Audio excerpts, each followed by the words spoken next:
I'm Richard Southern in the 680 newsroom.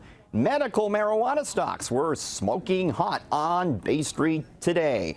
Those producers gaining ground as we got some more details in about the federal government's plan to legalize pot for recreational use. We believe the government will table legislation to that effect the week of April 10th, and come Canada Day 2018, marijuana users can puff away legally. And a lot of the details we're getting in could be seen as very favorable when it comes to these medical marijuana producers. They are expected to be the companies that will supply the recreational market. The minimum age to buy will be 18, so that's at the bottom end of the range.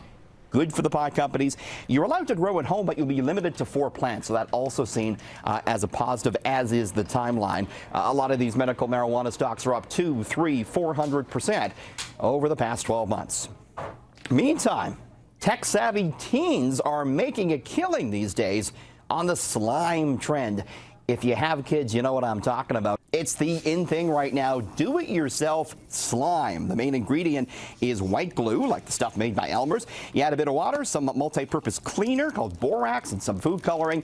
And boy, they're coming up with some crazy slime creations, and some kids are cashing in. We're looking here at a video from a 13-year-old's Instagram page. She shows off her slime creations. She has 500,000 followers, and she's selling her homemade slime online, booking thousands of dollars in profits.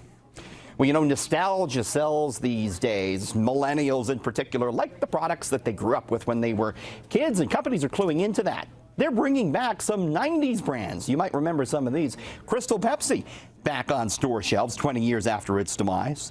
JNCO jeans, remember these baggy flare jeans? They were all the rage among the skaters and goths back in the 90s. Sales peaked at $200 million in 1998. They would then disappeared from stores in 2003, but now they're making a comeback. As are Birkenstock sandals, known as the ugly shoes. They were back in the 90s. They're making a return. I'm sure you recall the Tamagotchis, those digital pets. They were high-tech when they debuted in the 90s.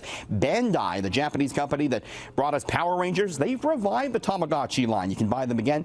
And Hydrox cookies. They were first introduced back in 1908. Kellogg took them off the market in 2003, but they're making a comeback as well. Well, a new study is out today looking at what people buy when they emotionally shop. You have a bad day, you go out, what are you buying? Turns out it's not luxury goods, it's essentials. A study in the Journal of Consumer Research finds that when the going gets tough, the tough go shopping for things like toilet paper, bleach, and disinfectant wipes. The study found that consumers who experience a loss of control are more likely to buy products that are functional in nature, such as dish detergent and the like. The thinking is that those are typically associated with problem solving, and they may enhance people's sense of control. In the 680 newsroom, I'm Richard Southern.